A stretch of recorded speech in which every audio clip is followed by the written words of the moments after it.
Welcome back to the 4-4 Hill podcast, where our takes hit harder than a lariat and the truth hurts. I'm Steph Ronan.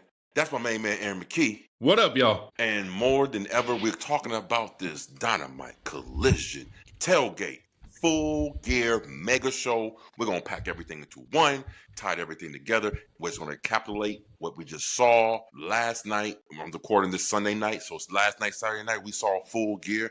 Chef's kiss to a pay-per-view. And with that being said, we're going to start from the tip top. So now, if you haven't subscribed, y'all, subscribe. Spotify, YouTube, hit it. It helps everybody, hurts nobody. No, there you go. Go ahead. There you go, man. So I'm gonna go ahead and start this off, man. I really like the segment, the promo with Pac when he's breaking everything down, and it kind of went back through the history of Darby Allen and Pac. You know, they've had history, bro. They've had history, but it's the history that you don't think that is out in Front Street, because let's keep it a buck. Darby Allen had a lot of heat with who? And in the corner, Pac would just land in the cut like peroxide, looking at you cock-eyed. You feel what I'm saying? Like this is what Pac doing. So all of a sudden you see Pac strangle him out at All Out, trying to help Moxley win. Then you see Pac coming out there in that beautiful produced segment where they were like in the jail cell and there was like a talking window back and forth, and Pac is over there busting his ass, and then it transitions to what happened when he got thrown through a flaming table in the blood and guts match. So he's been prickling Darby Allen this whole time, Pac. And Pac said, let's lose all the shenanigans, let's lose all the gimmicks, because I know one-on-one, you're not on the level of mine. Well, this leads us into full gear.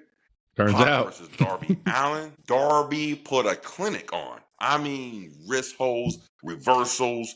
I mean, the psychology of him in this match. I mean, this was superb match, and I did say this was the match I think that was going to steal the show, and it carried away until I saw another match earlier, and I was like, that match was only better. But from the confines of just a pure wrestling match, no gimmicks involved, no outside tables, no weapons involved, this was the best match on the show. Just straight pure wrestling to me, man. What do you think about that shit, man? It was good. We still had a little interference from the Death Riders, right? We still had a little. Yuta. Yeah, Yuta comes in. But overall, great way to start off the main card of Full Gear. It was a great match. Darby Allen's entrance, it was kind of weird, kind of out there, but it kind of made sense, you know. He comes out with the bandages. It looks like it was real burns. I was like, man, there ain't nothing under all those shit. And then I was like, oh, man, he is really burned under there. I mean, dude went through a flaming table and everything.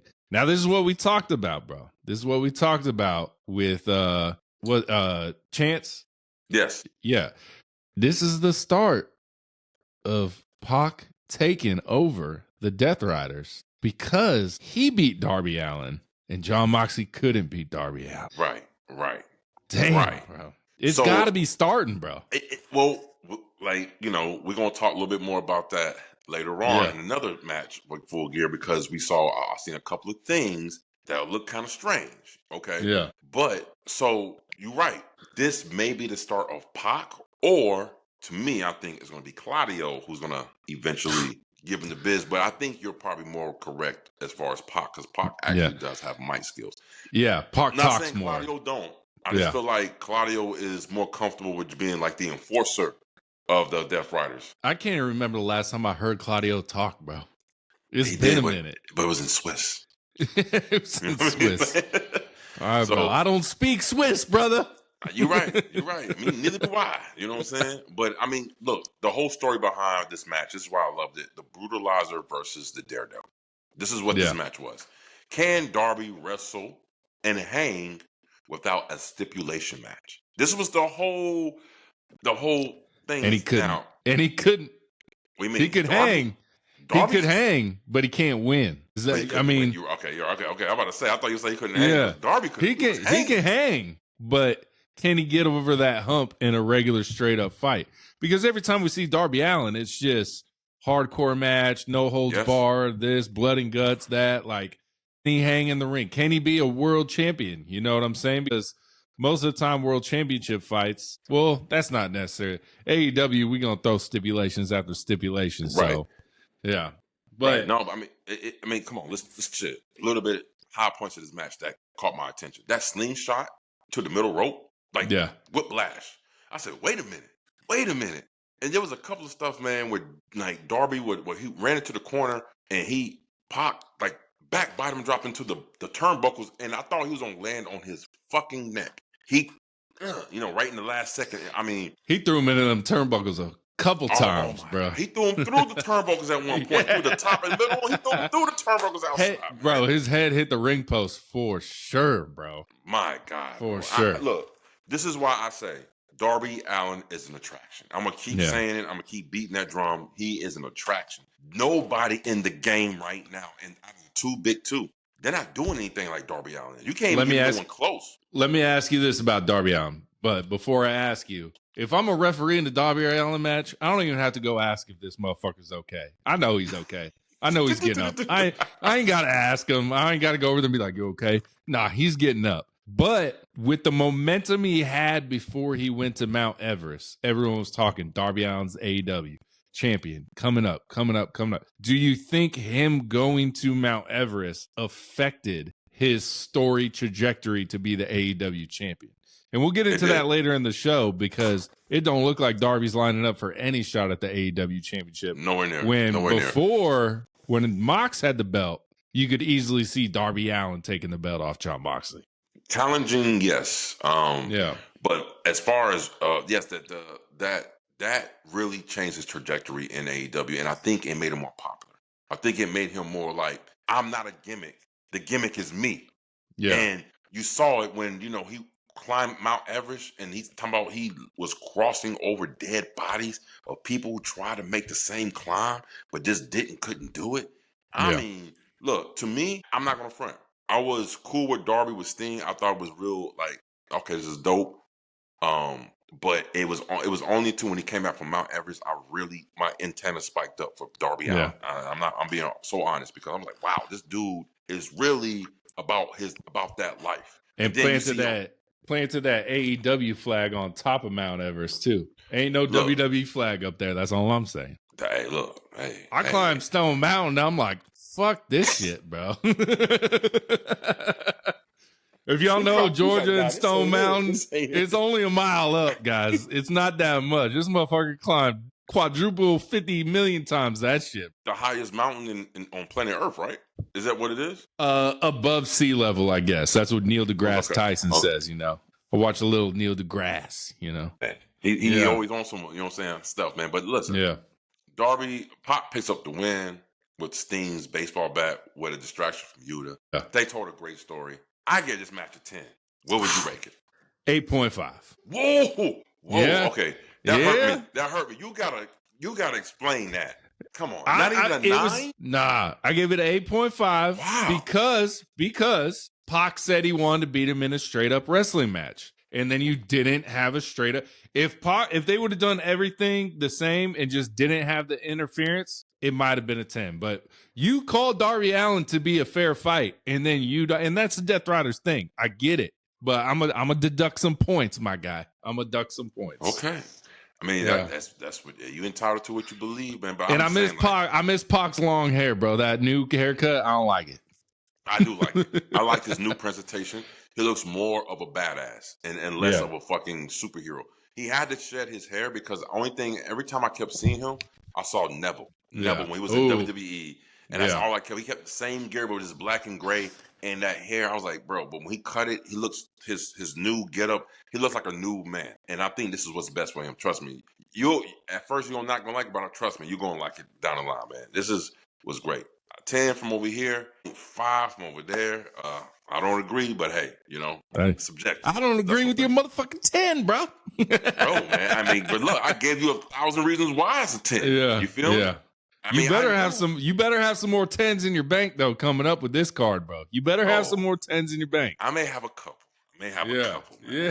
Yeah. All right. Speaking of a couple, we got a couple of badass women in this 4-way tag team match. Now, A lot of hate online for this match. A lot of hate online for this match I've been seeing. Okay, well, before I even get into it, make sure that when you let me know what the hate's about, because I had to steer clear for the last 24 hours because I ain't see everything. So you make sure of that. Now, let's talk about Toni Storm and Mina Shirakawa's new timeless love bombs entrance, man. Oh man. It was a perfect blend of both of them coming in there, doing a thing. Dance routine on the entrance from Mina, you know what I'm saying? And you get the timeless love bombs versus Alex Winsna and Riho on Dynamite. And look, what do you like this match? I think it was more of a coming out party for the timeless love bombs. Yeah, it was just trying to show how close they were together. You know what I'm saying? Right. Yeah. Right. So I don't think anybody expected Riho or Wisner to win this match. You know what I'm saying? No one did. Yeah. But the match was great though. It was a great match on Dynamite. I enjoyed every part of it. I mean, those ladies can go in that ring. And Toni Storm being the powerhouse out of the two, which is something I'm not used to, is good, you know. So, with that being said, from Dynamite, we're going to jump forward to Full Gear, where it was Megan Bayne, Marina Shafir, that's my girl. 100%. Speaking of which, we might as well go ahead and talk about that same thing on Collision, matter of fact, where we had Ty J versus Megan Bayne and Marina Shafir. I call this the Marina Shafir coming out party, this match. I'm going to tell you why. She showed more character, more charisma than I've ever seen her ever do. She was barking out the crowd. She's doing this. She is, I mean, even when she's interacting with Megan Bayne, you see her facial expressions. She's like, we got this. You know what I'm saying? She's encouraging her. Man, Marina Shafir, man, I am very taken back behind her. Like, I thought she was just an enforcer, a good on-screen presence. But now I'm starting to believe like she's a lot more than that in that ring. You know what I'm saying? So obviously Marina Shafir and Megan Bayne won their match. Obviously the timeless love bombs won a match, and this is why we got the match we have now, which is Megan Bayne, Marina Shafir versus the Sisters of Sin of Sky Blue and Julia Hart versus the Babe of Wrath, which is Willow and Harley, and versus the timeless love bombs in a fatal four-way to whoever wins this match will pick the stipulation of the quarterfinal match in the AEW Women's Tag Team Championship match. Yeah. Do they just pick their match, or do they pick both the matches? No, they pick their match. So whoever won their match, they will pick the stipulation for their match. That's what I was like, man, do they pick both? I was like, give me some explanation here, but yeah. Great match from the women. I don't get the hate online. Explain. What are they saying and what's going on? They're just saying that the match was shit, blah, blah, blah. I was like, man, it was a good match. I thought I was thoroughly entertained. It was the second match. You know what I'm saying? Like, you're just coming off the high from Pac and Darby, and I think the women deliver. I really do. I mean, like we talked on other podcasts, whoever wins this match is not winning the tag team titles, and I firmly believe that. You know what I'm saying? Yeah. So, we still stand by that. So I don't think Toni Storm and Marina Shafir win these titles. No, I don't think so either. I really don't think so either. So with that being said, where did you rank this match? And where did you rank it? I give it an 8.3. See, I give it an 8.5. Okay. So we right around the same area. We same zip code. Now, do you think the backlash online was justified about this? No, because I didn't hear anything. Like, what were they saying? What was the problem with this match? Just the match was shit. It was clunky. Blah blah blah. I'm like, it was good, man. It was what you expect from a 4 tag team match. Like, craziness is going on. Tags this way, tags that way. I'm telling you this. You beat up in the ring. I don't care how beat up I am. I'm never tagging anyone but my partner. That's all I'm saying. Right. They do it all the time. It's storytelling, it's wrestling, but I ain't tagging no one else. No one else. Look, if it ain't my partner, I ain't tagging. Yeah. You feel me? Yeah. So no, I agree with that. Man. Most definitely by far. Yeah. So Dynamite, Collision, the combined show, 3-hour episode.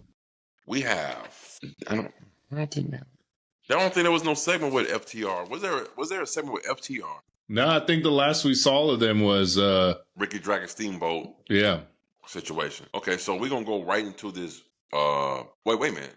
Yeah, we're gonna go right into this Bro Dito versus FTR for the tag team championships.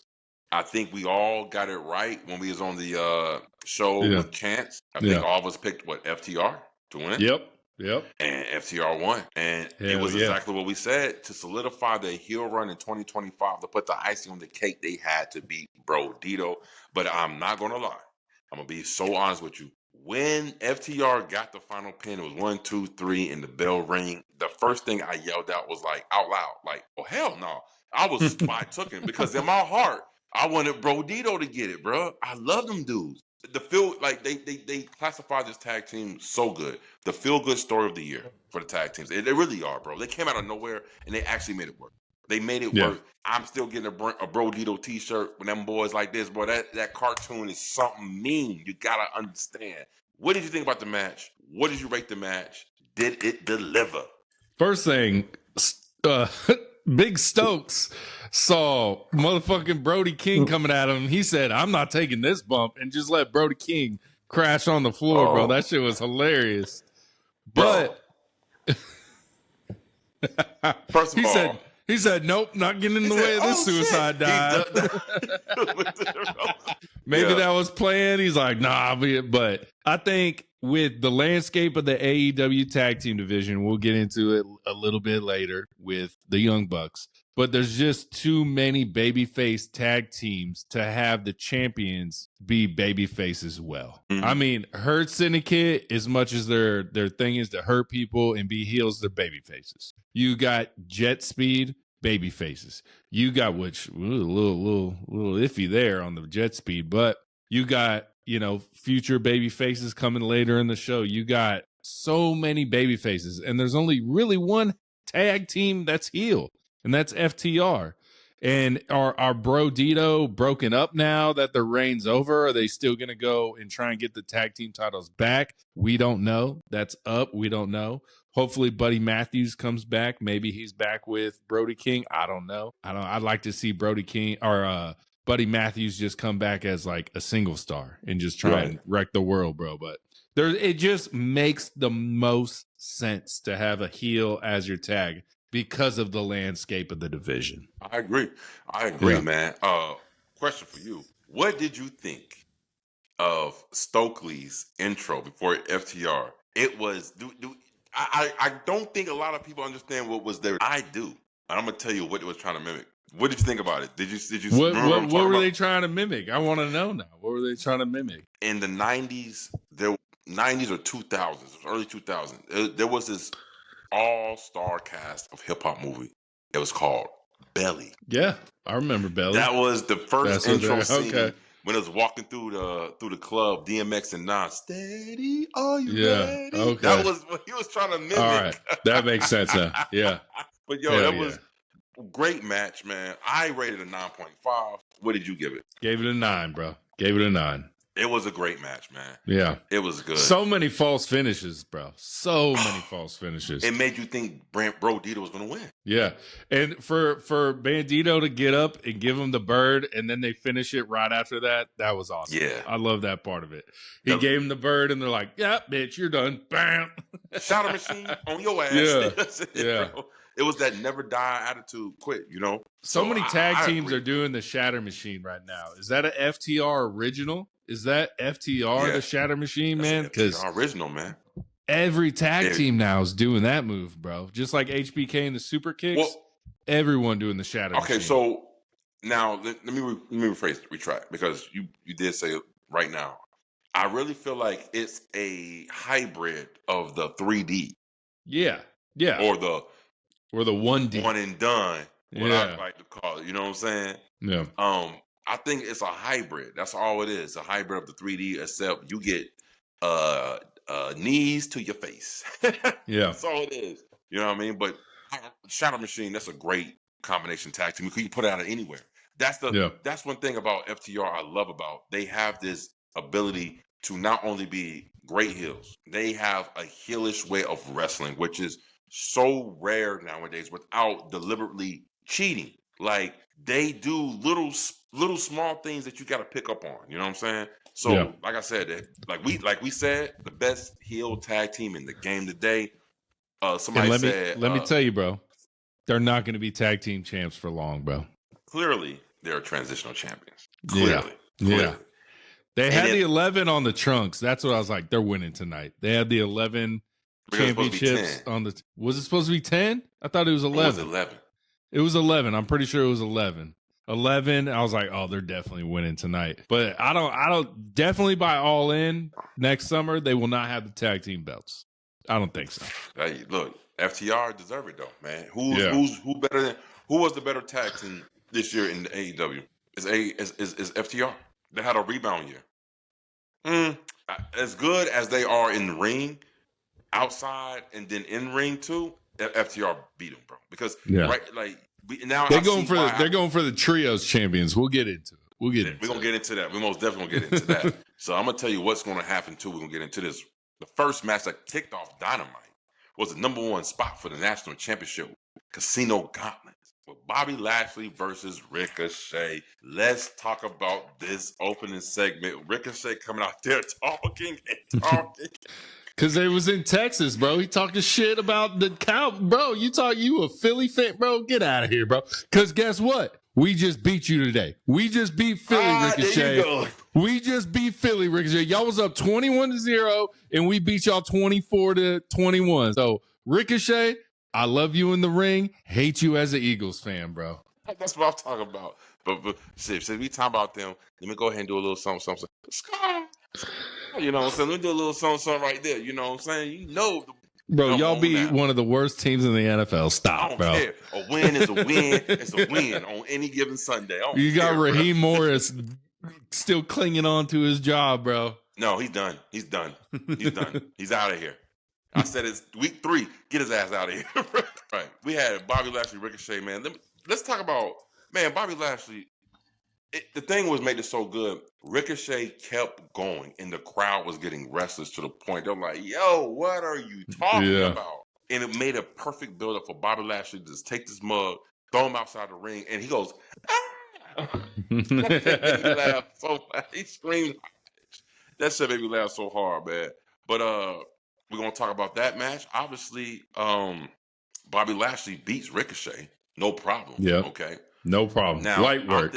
I'm thinking like, this is a foresight to see this come. So let's talk about the #2 spot, which was in the Casino Gauntlet Battle Royal, Casino Gauntlet. I'm sorry. Shelton Benjamin and Mike Bailey Speedball. I thought this match was great. Again, you have the striker versus the grappler, the different styles of pro wrestling. Who needs a storyline when you have angles? Who needs a storylines when you have programs?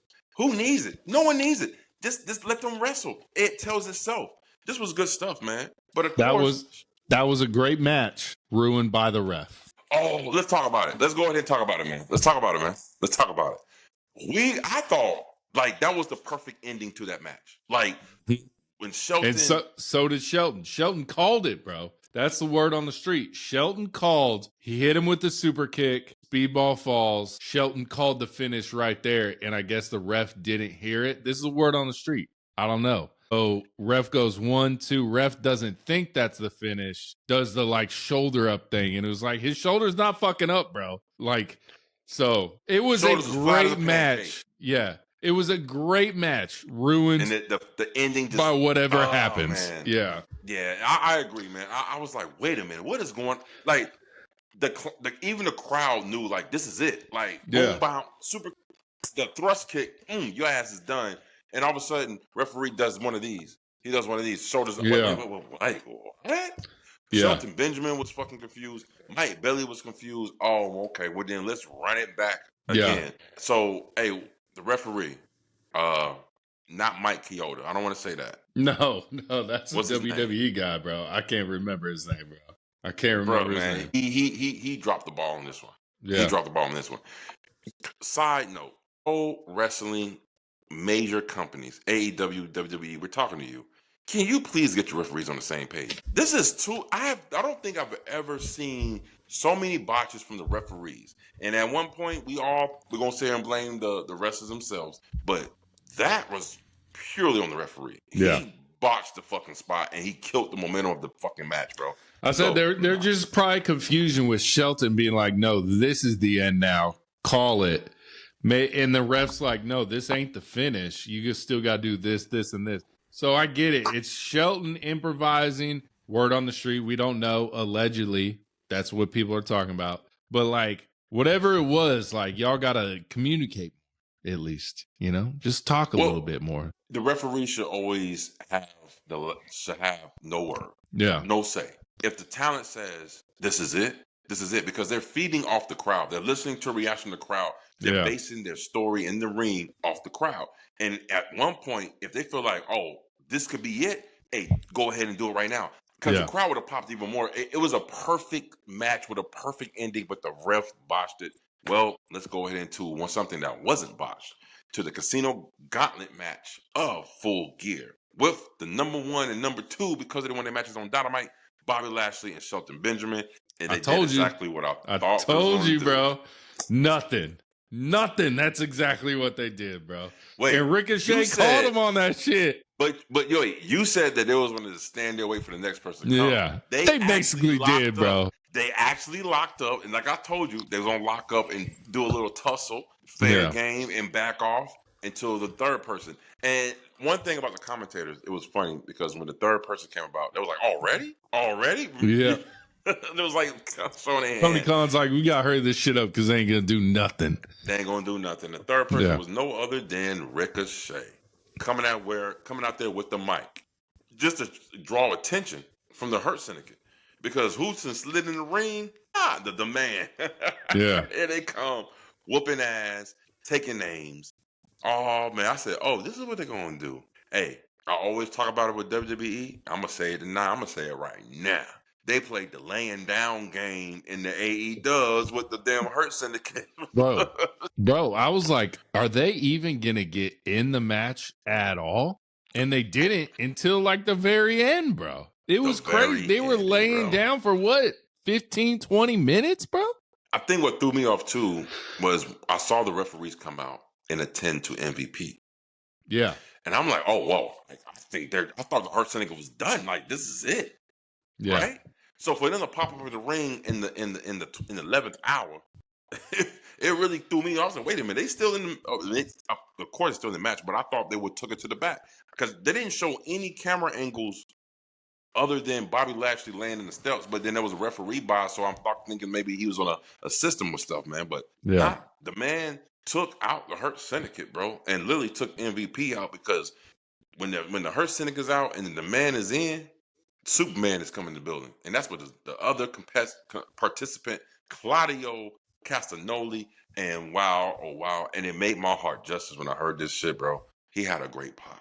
It was a great pop. It was like the crowd in Jersey loved them some Claudio, bro, and he came in that thing doing damage, man. Who sold the spin better than Ricochet, bro? That's the best spin I've ever. Nobody. Who said? Nobody. He was limp. Like, you know what I'm saying? That was the best stuff, man. All right. Well, we got to go on the highs of highs because we got to go to a little bit of low. To your GOAT. Daniel Garcia comes in the ring. Get a trophy for that, bro. Get a trophy for that one, bro. I'll pour you one now, Daniel Garcia, because your career is dead. Boy, Rusev reception. That's why I can't say. Yeah. Terrible. His fucking 80s Mario game music, bro. It's terrible, bro. Last evil villain stage of video game. Yeah. God, it's bad, bro. Man, but apparently, I don't see it. You know, we're gonna leave that to digress to say this. So after Daniel Garcia comes in the ring, the neighborhood Orange Cassidy comes in the ring, and I was so impressed with his entrance because the crowd did something I always thought they should do when it comes to this song, because the song is very well known. They started singing it. This is the first time I've ever heard Orange Cassidy's theme song being sung. What did you think about this entrance, man? It was good. He still does the nonchalant thing, and that's his gimmick. I get it. And even the commentators why aren't these wrestlers running to the ring? This is your chance to win a belt. They called it, so I think it was Dana Bryanson called it so many times, with the Daniel Garcia, Wheeler Yuta coming to the ring, and they're like, why are they taking their time? Get to the ring. You know what I'm saying? This is your chance at the national championship. You know what I'm saying? Do you agree with that? Because let me tell you something. If I'm a wrestler, I already see motherfuckers getting beat up and beat down. I ain't You no gotta hurry to get the wait, ring. pick your spot. I'm gonna pick my spot. I'm gonna take my time. Yeah. You know what I'm saying? Yeah. I'm running to the ring, bro. I'm running. Let's get it. You want to run into chaos, right? Bro, I don't know why at the beginning of the match I was like, Shelton Benjamin's gonna let Bobby Lashley just pin him so they can get the belt. No. I thought they were gonna do some WWE stuff, bro. I thought it was gonna happen, bro.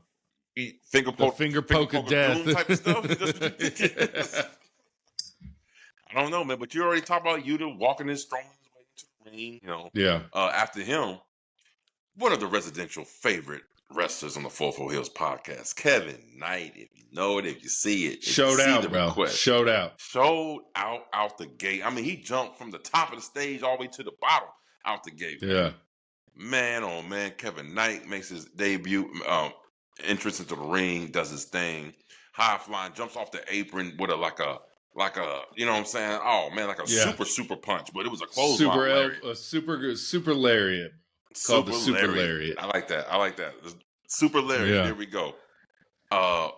Then here comes, Mark Davis. You know what I'm saying? That music, and I was so bored. Just the Don Callis little. Bro, I did research on that shit. They purposely picked that tone because the frequency of that tone generates negative emotions. That boom, you know what I'm saying? Oh yeah, it's negative. It's negative for sure. It's negative emotion, and they want as much heat as they want. Don Callis. So, with that being said, after Mark Davis entered the ring, and he does his little thing. It was a nice little standoff between Mark Davis and Claudio. Claudio turned around that boy like this, like, well, really? You want me summon me? You fat. I'm muscular, boy. You might want to back off. But hey, Mark Davis, they say, is a hard hitter. So, he throws potatoes. You know what I'm saying? So after that, Speedball makes his way in the ring. Speedball! That's my boy. That's our boy on this thing. He was doing his thing. Can we get Speedball to hit one of those damn somersault knee? He's done it a few times. Every time he does, few and far between, bro. It's like Seth Rollins jump off the top rope. He never actually lands it. He just does it. You know what I'm saying? He lands it once in a blue moon. You're right about that. Just like Ric Flair move from the top rope. Never does it. Just get caught. Yeah. He gets stomped off. And gets thrown off. Yeah, that's true. He climbs to the top rope and then they just throw him off. Yeah, every time. Off, man. I love it, man. It's good, man. Again, those of you who say AEW don't have storylines, this match was filled with nothing but storylines. Between every participant who entered into this match, they had a history or they was affiliated with a faction. Let's talk about Matt Menard. Matt Menard was I'm glad they did put him in this gauntlet match because I was boy out the match real quick. but hey, Danny Garcia out the match. Matt Menard took him out the match because it's a bad blood beef, and I'm interested. I'm really intrigued to see how this storyline is going to progress because this is the start of a storyline. This is not an angle. This is not a program. This is a storyline that's being developed right before our very eyes with Matt Menard and Daniel Garcia.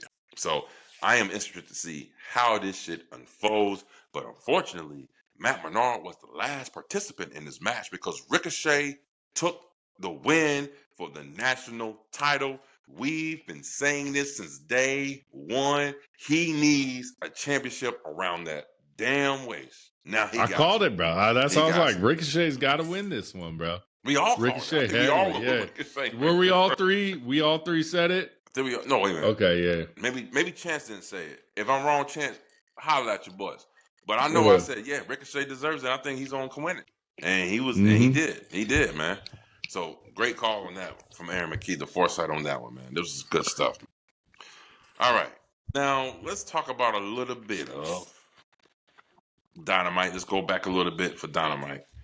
Let's talk about some Jon Moxley, Claudio Castagnoli versus Orange Cassidy and Roderick Strong. Just another 2-on-2 matches. This is the conclusion of Blood and Guts. They come in the ring. The crowd has understood the assignment, which was every time Mox is out there, you tapped out. You tapped out. They're going to keep saying that. You know what I'm saying? I don't know why your boy Garcia was at ringside, trying to help set up the hit strong with a Death Rider for the near fall. But here comes Orange Cassidy with the breakup. All right. So all this match was, I like to call them enhancement matches, because this was the go home show technically for Full Gear. Tell me if I'm wrong. On this Dynamite, did you see what I saw? Tell me Claudio didn't look visibly, genuinely annoyed that Mox stole the win from him. Oh, yeah. I'm telling you, they're setting it up, bro. Mox is getting kicked out of the Death Riders, my man. Oh, you think the Death Riders is going to kick out Mox? Yeah, bro. Hey, it's happening. Go ahead. It always happens. Right, who do you think is going to be the first one to pull the trigger? Give me a name. Who you think is the first one to pull the trigger? No, you think it's Claudio? Nope. Marina Shafir. That's true, She's going to be the leader. Marina Shafir is going to be the leader of the Death Rider. Nah, bro. No, she won't be the leader. She might pull the trigger, but it'll be Pac. Pac will be in charge, bro. I'm saying, man, don't be surprised, because talk about it a little bit later on. Somebody might just be the only ones with some gold in that group. Feel me? Yeah. So you never know. So that happens on Dynamite. Let's go into what happens on Full Gear with the same storyline of Jon Moxley versus Kyle O'Reilly. I enjoyed this match more than I thought I would, because halfway through the match, I was like, oh, I get it. This was a MMA death match. This is all this match was. Yep. A mixed martial arts death match. You got Moxley with the fork. You got Kyle O'Reilly knowing how to reverse and put Jon Moxley into different holes and moves. And Moxley, only way out was to do something dastardly with forks or gouging in the eyes or something like that, man. One thing I did notice for you WWE fans out there, during this match, did we get a little Franklin Rollins? Yeah. That after the curb stomp, bro. After the curb stomp, bro. We got it. But that's what we've always said. We've always said it. AEW fans or WWE fans, more likely. AEW fans watch WWE. WWE fans will not watch AEW. They got too for the most part. They're too prideful. They're too prideful, man. Yeah. Are we going to? Hey, IWC Wrestling World. Are we starting a new trend where every time one of the Shield members do something, they're gonna start chanting Moxley, or whoa, or that'd be crazy. That's what we need, bro. Roman Reigns. We're gonna start getting a lot of. Who knows? We'll never get a Moxley chant. We'll never get a Moxley chant. WWE. Shit, I guarantee we will. No, I guarantee we will. I guarantee. No. Okay, why do you don't think so? Just because WWE fans, true WWE fans who only rock with WWE, unlike us who rock with both, will never acknowledge AEW, bro. Well, guess what? Them true WWE fans ain't paying for them tickets. That's why it's casual fans. Yeah. We'll take it about right there, man. That's true. That's facts. But, I mean, look, the losing streak of Moxley continues. He taps. It's not looking good, bro. It's not looking good. I was like, don't tap, bro. Don't tap. Do not tap. He tapped. Oh, shit. We got to retract a little bit. What did you get the Casino Gauntlet match? We didn't even talk about that. 8.9. Oh, okay. 8.5 for me. Yeah. 8.5. So we there. We still okay. We're the same neighborhood. Yeah. You know what I'm saying? Same neighborhood. Hey. Moxley gets the wins. Riley again with the ankle hold. You know what I'm saying? Ankle lock. Taps him out. What did you give this match right here, man? Okay, so what Daniel Bryan called it, it's Jon Moxley does death jujitsu. You know what I'm saying? That's what he kept calling it. Yes. I hate the submission matches all the time, bro. And this is what it was finishes. For me. Yes. And I hate just like lock after lock. I want some, it was good. I like the fork. This motherfucker loves a fork. I don't think Jon Moxley even owns a spoon, bro. I don't even think he owns a spoon. He loves forks, bro. Yeah. But overall, I mean, it was a good match, but I think it was my least favorite of the pay-per-view. So I gave it a 7.9. 0.9. Okay. Yeah. I gave it an 8. So and I hated that Kyle O'Reilly won the match too. Okay, so because I wanted Moxley to win because we're big Moxley fans on this show, but at the same time, I understood why Kyle had to win. And this is a good thing about pro wrestling is what I love. Just a couple months ago, we wasn't even talking about Kyle O'Reilly in the same sentence of a John Moxley. He was an afterthought. Let's keep Not it even close. Because he was how he's being booked, right? Now look at us. Yeah. We're talking about Kyle O'Reilly got 2 major wins and 2 pay-per-views as blood and guts matches. Now Kyle O'Reilly is in the conversation right now more than Roderick Strong is. Yeah. That must mean John Moxley likes Kyle O'Reilly. You know what I'm saying? I mean, look, that's what that means. I'm not going to lie, bro. There's not a thing about Kyle O'Reilly that I don't like. I like his in-ring ability. He just doesn't have that persona that pops at you that make you gravitate him to more. But I would say, man, Kyle O'Reilly is on the upswing, sort of say. So, 8 from over here. 7.9. Let me piss. 7.9 from over there. And we're back. Back at it again. So, I mean, look, Boo back at it again, like Mark Briscoe back at it. So, let's go ahead. Let me set this up because we got so to talk. I'd be off camera, but I want to give this match a standing ovation, bro. Oh, my God. So, I'm going to set this up. So, check this out. We get a nice promo package on Dynamite from Mark Briscoe and how he's just talking about he will not relinquish to give up, and he is about to fight. He's give me one more chance, Kyle Fletcher. I'm going to prove you wrong. And then we get a nice little promo from backstage from Kyle Fletcher telling him, I'm about to have this title for a very long time. So whatever you want to do and come break to me, I'm here for it, right? Fast forward to Full Gear. TNT Championship match. Kyle Fletcher versus Mark Briscoe. I called this match the standing room treatment because you said it, you texted to me, you said, bro, nobody has sat down this whole match. I'm watching this match. People in the front row was standing up, and all of a sudden, everybody in the whole crowd standing up through this whole match. I called it the standing room treatment, man. I'm not going to get into much to it, so I'm going to add in what you're going to add into, man. I know you're chomping at the bit. Let me know how you feel about what you saw in this match. Match of the night, 10 out of 10. Kyle Fletcher delivers. That fan, I don't care. You could sue AEW. You deserve to get spit on because he was talking shit to the Proto Star, bro. That motherfucker, Kyle Fletcher, spit on that man. I don't know if it hit him because that spit was going crazy, but I like that interaction between. I like that interaction between wrestlers and the fans at the front row. I like it, bro. Kyle Fletcher delivers psychologically, in ring, talking shit during the match. Kyle Fletcher is slowly and surely becoming my new favorite wrestler in the game today, bro. Oh, shit. Okay. God, bro. Gee, I mean, when he put that screwdriver in the turnbuckle, I said, hell no, Mark Briscoe ain't about to take this bump, bro. Hell, and I'm glad he didn't. I didn't want to. I was like, there's no way they do this, bro. There's no way they do this. Bro, I was like, are they about to do it? Did you think it was going to happen? I was like, that man can die. I didn't know what was going to happen because at one point they kind of lost their footing on the top rope. I was like, oh, yeah. I was like, don't fall. Somebody just to fall on that screwdriver. You know what I mean? Oh man, that was a sight to behold, man. But it was a lot of moments in that match that made you kind of cringe. I mean, look how they destroyed the damn ladder, and then they used it as a weapon. I'm like, yo, all it takes is just one wrong slice, one wrong. That's it, bro. Even the announcers were like, "That's metal, bro.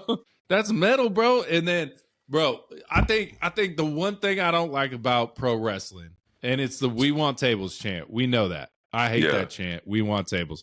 But I think the one thing that like really bothers me is like when they set up a table and then they go for a pin. I know they're not gonna get that pin because you still haven't got thrown through that table. And you talking about the table with the barbed wire.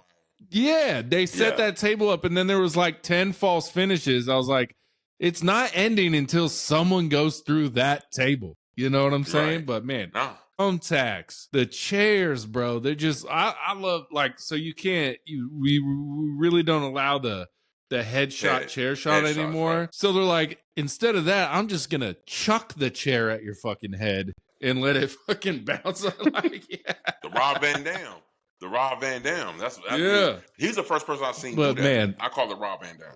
Yeah, this is match of the night, 10 out of 10. Kyle Fletcher, I hate that he lost. I wanted to give it a 9.9 because he lost, but god damn, that match was, and it was just after so John Moxley and Kyle O'Reilly was what, no holds barred or something, and they just changed the name when Kyle Fletcher and Mark Briscoe were fighting, and it's just something like no DQ or something. I'm like, man, it's the same thing, guys. It's the same thing. But hey, it is. But like they say, instead of calling it a Casino Battle Royal, they call it a Casino Gauntlet match, right? Yeah. So yeah, it is. I mean, because it's not really a Battle Royal, but the multiple persons make you think it's a Battle Royal. But they just trying everything to be the alternative and not to be a WWE 2.0. Yeah. So I agree with that. I agree with him, man. So the next matchup. What'd you rate it? Hold on. What'd you rate it? Oh, a 10. This was the best match of the 10? night. Yeah. This was the Darby Allen and Pop match was the best night of the match. Until I saw this match, I said, I can't in front. This I gotta give it to them. They tore the house down. They tore the house down. Kyle Fletcher on another level, bro. Mm-hmm. Yeah. Would you say? I say Kyle Fletcher always tears the house down, bro. Kyle Fletcher match, banging match, bro. That's it. But look, I don't want to look. Kyle Fletcher deserves all the flowers he can get, but we got to give some props to Mark Briscoe too. Mark Briscoe and him have some great chemistry together, and they tear the house down every time. I haven't seen a bad Mark Briscoe and Kyle Fletcher match since they started wrestling. So shout out to Mark Briscoe. Shout out to Kyle Fletcher. Bigger things are on the horizon for Kyle Fletcher. We're gonna get into that a little bit. We'll get into that a little bit. Little promo in the back. Little promo in the back, bro. Promo in the back. Oh, can't wait. So let's talk about your favorite tag team of all time. Who was on Dynamite? And here comes Don Callis, and he's like trying to persuade him that you're gonna join the Don Callis family. Brought him out here. Brought him out to the intro. Pyro. We actually had the match of the Young Bucks and Josh Alexander versus Skyflight, which is Dorado and Mystico, and what's the other boy name? I'm sorry, I'm tripping. I'm thinking about Team Sky. Skyflight is with Dante, Darius, and Scorpio Sky. Scorpio Sky, there you go. Which was a good match. This match was a pretty good match, man. It was the whole, is the Bucks going to turn? Is the Bucks going to stay? Are they going with the Don Callis family? Or what's up? You know what I'm saying? Out from, let's see here. We get the Young Bucks trying to build momentum, right? Then your boy Josh Alexander force tagged in, and then the Young Bucks. This is where things started. Did you see this part of this match on Dynamite where he pushed them like yo? I'm like, oh, okay, here we go, right? Here we go, right? So Dante Martin, he reversed the BTE trigger. You know what I'm saying? Sending the Bucks head first to each other, and then they land outside for like some sort of like a, what do you call it, like a somersault punch. You know what I'm saying? You know what I mean? This match was crazy, and the 6 minutes match is worked well together, right? The Chaos Amplifier. Who comes out there with a chair? Kenny, by God, Omega comes out there, right? And right when the Young Bucks got to make that decision, he say, Don Callis, first of all, he needs to sit his ass down somewhere, okay? This man did the stiffest BTE trigger I ever seen in my life. He said, you ain't got to tell me you can join the Don Callis family. I want you to show it to me like this. And I said, I thought he was going to rip his pants or something, bro. It was stiff as shit, bro. I was like, damn. But they grabbed Kenny Omega's arm, and it looked like they were about to attempt the BTE trigger, but who comes to the rescue? Jurassic Express. Hold up. You get Jack Perry runs in with a shovel, right? This man, Luchasaurus, had a vacuum cleaner. I said, I ain't never seen somebody come out with a vacuum cleaner on their ass in the rest of that. Shit's crazy, setup. Bro. Shit's crazy. This was a good setup for the match we're about to see Full Gear, which was Josh Alexander and the Young Bucks versus Jurassic Express and Kenny Omega. What did you think about this match? I'm going to be honest. I was a tad bit disappointed. Yeah, with the in-ring action. I understand the story they was going to try to tell, but with the in-ring action and what the Bucks has been doing for, their whole career, I feel like this kind of fell flat. And maybe it's because of the Kyle Fletcher and the Mark Briscoe match before them that really took the energy out the room, and then you have this match afterwards. So I think this was one of my least favorite Young Bucks match. What do you think, man? You're the Young Bucks fan, so what do you think? I was there with you. I was like, man, it wasn't as good as I thought it would be. There was definitely highlights. There was definitely highlights. Young Bucks still showed out, but I do feel you when you say it was just like we was expecting so much more, and it just wasn't that level. Yes. Are they still the best tag team ever? Hands down. Hands down. Hands down. Talk about the after. Wait, before we get to the aftermatch, would you rate the match then? I give it an 8, and I know that that's a good score. I gave it an 8 because I was expecting to give it maybe a 10. So me rating it an 8 because again, I gave it an 8 because of the story it was telling, and you know, with them actually turning face. Yeah, they turned face, bro. And you know what? I don't think the crowd was really into the face turn, bro. I don't think the crowd was feeling it, bro. It didn't receive the reception that I thought it was going to get, right? I think when they had the hug, they were expecting a louder cheer, and they just didn't get it. So what did you rate it? I really don't. I gave it an 8.9.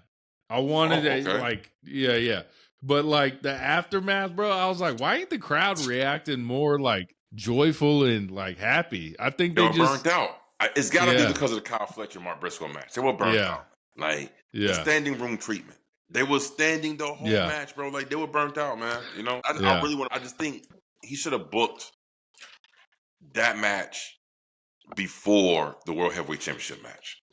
That's why I would have booked it. I would have booked the women's AEW Women's Championship match after the Kyle Fletcher. Yeah, and then, you know what I mean? Because of what the implications of the story of the Elite forming back together again. Yeah. So, you know. Yeah. But hey, I mean, there was some great moments in this, but I just really feel like that it was a slower pace than I was used to with a Young Bucks match, and the crowd was burnt out from the match before. So, you know. Hands down, bro. Hands down, bro. So, let's go back in time. And wait, do they still not get their money? They act like Don Cal's family just took the fucking money. They still get the money. Give Young Bucks their money, bro. Back there like this. I'm like, I was like, no, they still won the match, motherfuckers. Give a hologram clone don't get no money, bro. The Young Bucks get the money. Nobody gets money but the Bucks. They the ones who won the match. Shit. Man. Yeah, I was like, wait a minute, why he got the money like that? Give that man their money. Shit. But listen, I will be remiss to say I was very surprised by it. And I'm talking about the ROH Women's TV Championship. Red Velvet versus Mercedes Moné on Dynamite, on Collision. Dynamite. No, it was Collision. It was Collision. Man, right. Either way, it was all the same. It was all the same. I was very impressed with this. But first of all, what did this match like? Like I gave this match a 9. Like I was really impressed. Red Velvet has immensely improved so much. I remember she was one of the AEW originals when the company first started, and she was still climbing the ranks. But man, ROH did her some justice. She improved so immensely, man. What do you think about this match and this, you know? Yeah. Great match, you know. Mercedes wins again, and we're going to get into what story is developing with Mercedes Moné. And shout out you, Tony Khan. It's an amazing story. It's an amazing story what happened at Full Gear between Chris Statlander and Mercedes Moné, and it makes so much sense now. Okay, let's go ahead and get into that then. AEW Women's Championship match between Mercedes Moné versus Chris Statlander. Yeah. Shout out to Chris Statlander with a crazy-ass intro. That was dope. I really like coming out of the spaceship. Coming out of the spaceship. That was into the concrete. That was dope as hell, man. Yeah. But please, I'm interested to hear what you got to say about this. Like, what did you see that makes you say what you just said? Mercedes Moné can win all the belts she wants, but she can't get over the hump of the belt she really wants. And there you have it, folks. That's it, bro. Right there. There it is. You lost to Tony Storm. You lost to Chris Statlander. The one belt you really want. That's the belt you cannot achieve right now. You're 0 for 2 getting that belt. You're 100% getting every other belt. This is great storytelling by AEW, man. It's crazy. It's crazy. This is the one title that always eludes you. Though you can't win the big one. You can win all them other ones, but you can't win the big one. This is exactly what it was. So I was not surprised that I think I picked Chris Statlander to win his match. Yep, you did. I think I really did. So I wasn't surprised. You was running Mercedes Moné, but now you see where it's going, which is only going to make it even bigger. When she eventually does win that title, it's going to make her bigger. At All In. Oh, you claiming All In? This year, our 2026 All In Wembley Stadium. Mercedes Moné gets that belt. Hands down, bro. And the crowd was cheering for Moné too. That match, bro. When she did the 11 or 12 fucking Eddie Guerreros in a row, bro. Suplexes, bro. For each one for each title. You know what I mean? Each one for each title that she had, she gave her Eddie Guerrero. Bro, it's a Three Amigos? What is that? Catorce Amigos? Whatever Spanish is for 14, bro. Espanol, yeah. Shit. Mi amigo, let's go. She had 14 of them things. That was a lot of man. She was getting tired. I was like, ooh, what you gonna do? Keep doing. That's a big woman. She trying to. They was both getting tired, bro. Yeah. Oh my god. But this was I rated this match 9. I gave it a solid 9.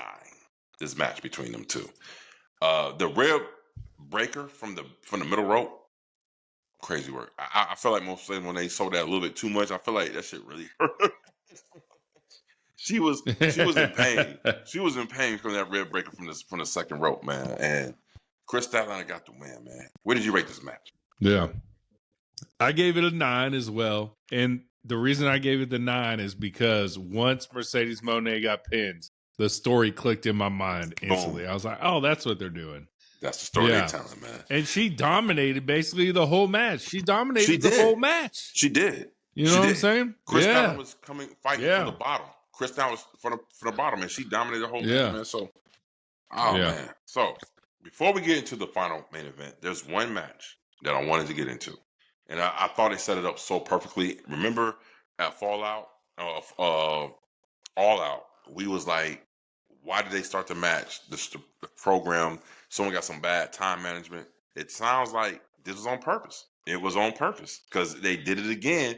Again, it was on purpose. But this time, it was Takeshita and Hasacero.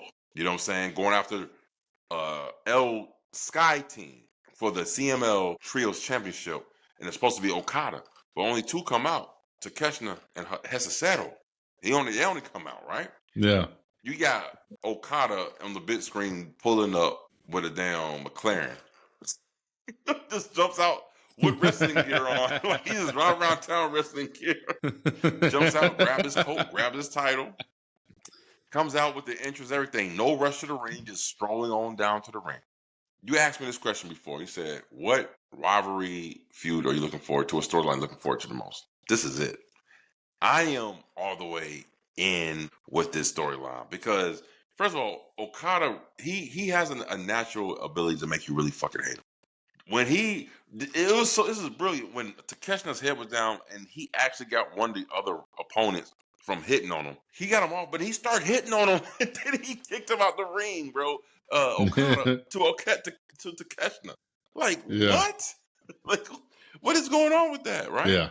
I don't like the fact that in this, Okada is the aggressor and Takeshita is taking his shit. But this is going to be a perfect build for him to be a huge babyface when that time comes for them to go, right? So let's talk about it right now with the backstage segment. Kyle Fletcher, Okada, and Takeshita one-on-one first before Okada enters in and says, I'm joining the Continental Classic.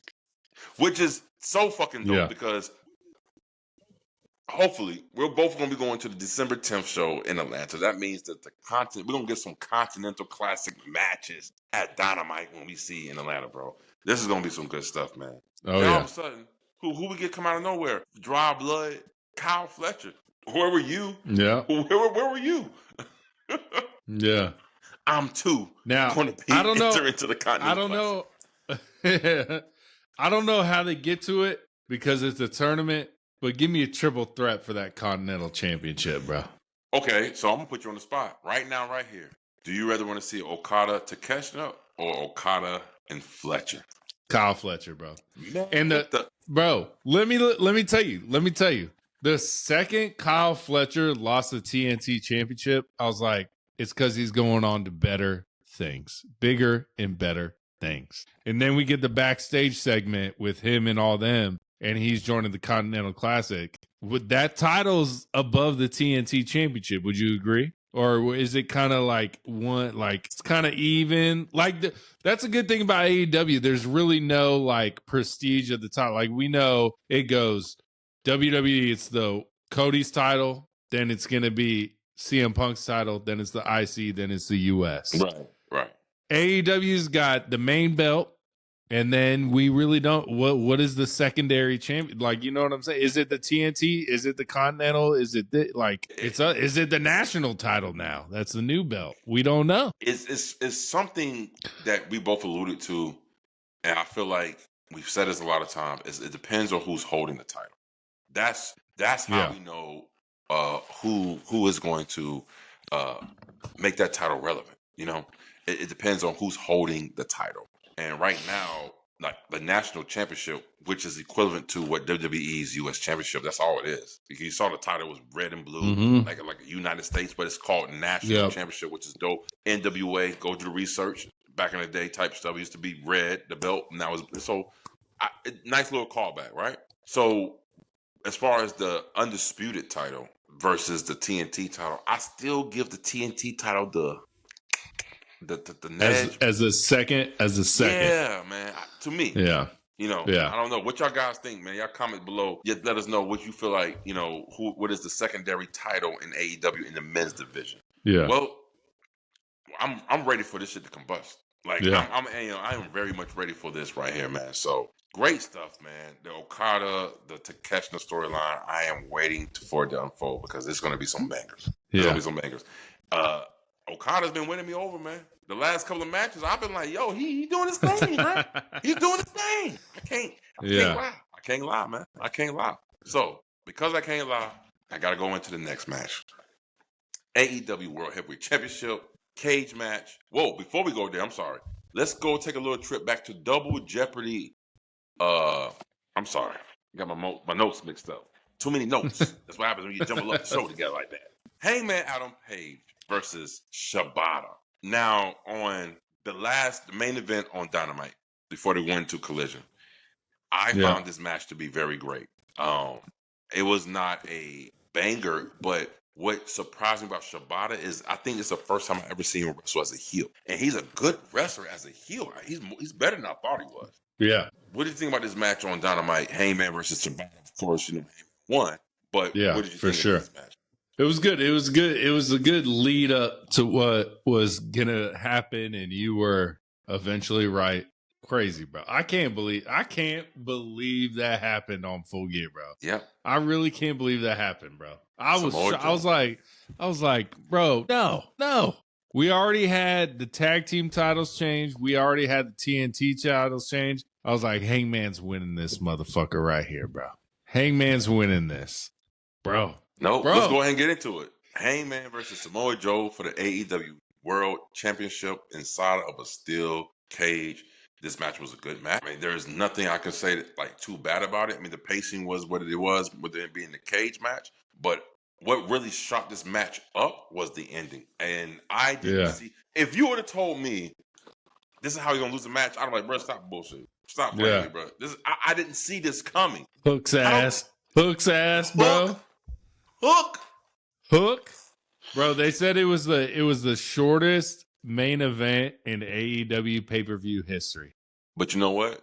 It wasn't bad, and it didn't feel short. It didn't feel short. It didn't feel short, but it left us in shock. I think it had a lasting impression on it because I looked at it. I said, "What? Yeah, like what is okay?" Now I'm more interested. Like I'm more intrigued with hearing Hook's side of the story. Why? When? Was this a plan for the whole time to get Joe the title? Yeah. Like, what was going on? Long-term storytelling, bro. Okay, so we go talk about Swerve came out at the end, bro, right? And there was this Swerve takes his time getting to the ring. And all I keep looking, they just keep showing Samoa Joe just fucking pouring blood. I was like, y'all need to hurry up and get this man back to medical, man. He gonna faint soon, bro. That was like Drew McIntyre at Bad Blood versus CM Punk. That's the most blood I've ever seen someone like. Drew was just fucking pouring blood. Yeah. But Samoa Joe, that was a close second, bro. Like, I was like, this man's gash on his head is ginormous, bro. Get this man to medical, bro. I can't believe he won. Shibata comes in there, throws the belt. Hook comes out. He fucking... Hobbs does a Mark Henry. All of it. He does the Mark Henry, rips the just chain rips off the door, you know? Shit. I wasn't expecting Hook.